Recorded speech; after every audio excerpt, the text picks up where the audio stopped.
To talk more on the latest from Washington and how this is going to shift the balance of power, it is my pleasure to welcome to the program Myroslava Gongadze, Nonresident Senior Fellow at the Atlantic Council, all the way from the U.S. Capitol. Myroslava, thank you so much. Great to have you back. Great to be with you today. So, we've seen Washington. Have we arrived at a point where President Donald Trump made a clear 180 on Kremlin and the U.S. is closer to Ukraine in terms of cooperation than ever before? What do you think? I was spending all day yesterday following President Zelenskyy, and specifically on the Senate floor when the vote for Russian sanctions were happening. And President Zelenskyy meeting with the senators, almost every senator in the House came to see him and talk to him. And in terms of President Trump, the morning meeting with President Zelenskyy was very effective, as both sides said, and they find the common ground, as it looked like. However, we have to be careful with saying that President Trump totally turned his back on Russia and face to Ukraine. President Trump is acting in his interest, in the interest of the United States, and in this particular time, we can say that his interest lies with Ukraine, as Ukraine is demonstrating their effectiveness on the battlefield. So the bill voted by the Senate in memory of the late Senator Lindsey Graham is designed in a way to put financial pressure on Russia and those who deal with Moscow. As we've heard before from Senator Richard Blumenthal, this is exactly what he had to say, quote, the package authorizes tariffs up to 100% to 5 largest purchasers of Russian oil and gas. It is carefully crafted to make sure we are not hitting our allies, but we're hitting China and India. Do you think that this bill is going to have enough of a bite to put the Kremlin in a chokehold?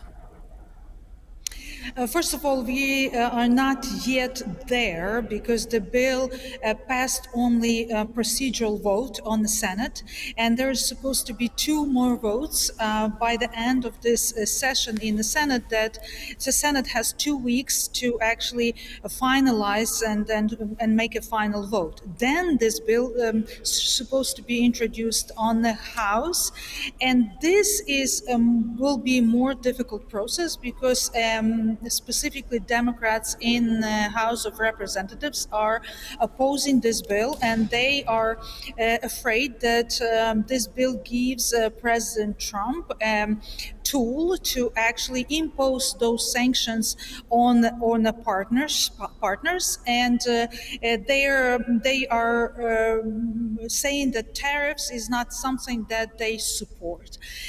However, in general, yes, this bill is very carefully negotiated with the White House, and this bill, it looks like probably the only bill that can pass the whole Congress and become a bill. And obviously the fact that Lindsey Graham died and then this bill is in his legacy make the member of Congress are more inclined to vote for this bill.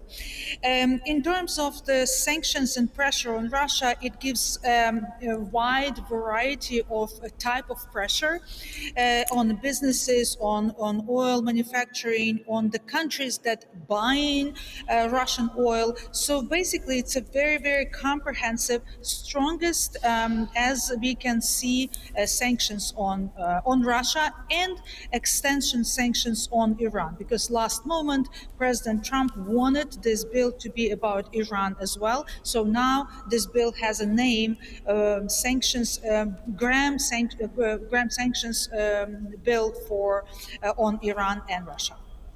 But as we read in the breakdown when it comes to the bill, the White House is supposed to be given the authority to waive the sanctions upon providing a national security justification and certification. So let's hope this bill is going to get over the finish line so we can see it in action. Ukraine has effectively incorporated its strategy on imposing what President Zelenskyy called aerial sanctions on Russia. How do you think that enhanced U.S. assistance could make it even more effective as we go forward?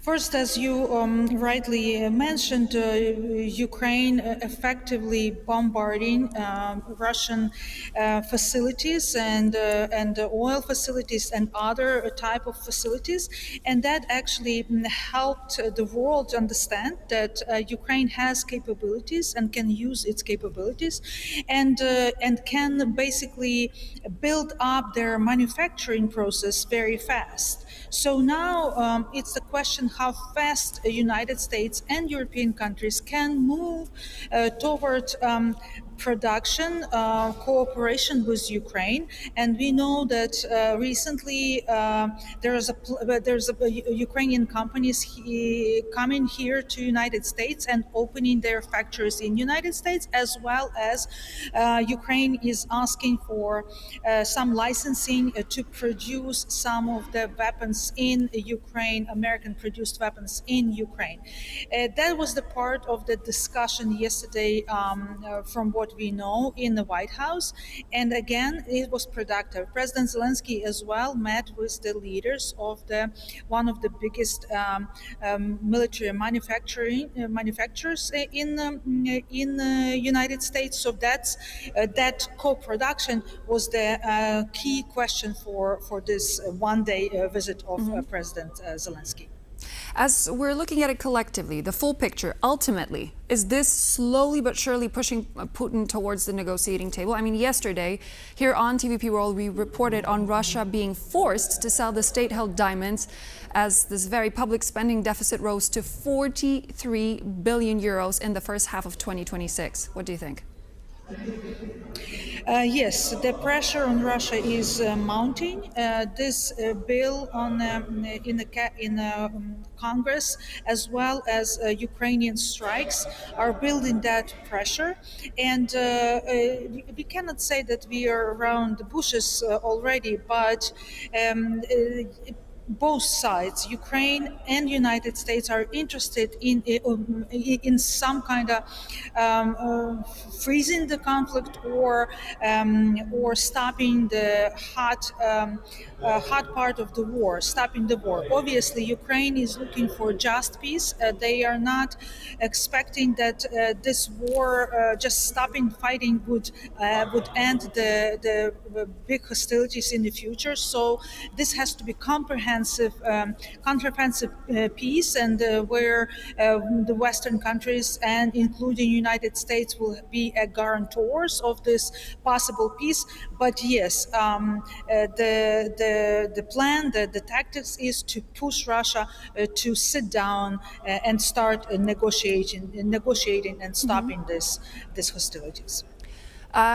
Meanwhile, returning from the U.S., President Zelenskyy made a stop in Poland. Prime Minister Donald Tusk said Patriots were discussed, as well as the anti-ballistic coalition, where Poland is not involved still. What should be Zelenskyy's policy towards Warsaw, especially now that he's coming back from Washington after so many important things happening in the capital, and now he's meeting with Prime Minister Tusk? I would say that Polish deputy minister was recently in Warsaw, in Washington, and she was proposing Poland as one of the partner in building these Patriot missiles. And I think in the interest of all three countries, Poland, Ukraine, and United States, it would be good to actually have this cooperation between three countries, co-production in three sides, to make this production faster and more effective, and build the resilience of Europe faster. Because the job is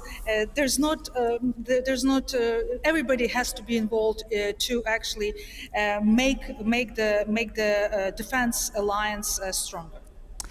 As my final question, do you think that President Zelenskyy was advised to put it nicely, by some EU leaders, perhaps to change his decision regarding inflammatory narratives with Poland. Perhaps Ursula von der Leyen, when she was in Kyiv to sign off on the defense deal, had a talk with President Zelenskyy to mend the relationship. I mean, let me paint a picture here. We have the meeting take place on Wednesday in Kyiv, and then 2 days later on Friday, we see a post from President Zelenskyy who says we're going to do whatever it's in our best power to be able to work with the Polish authorities in order to move things forward.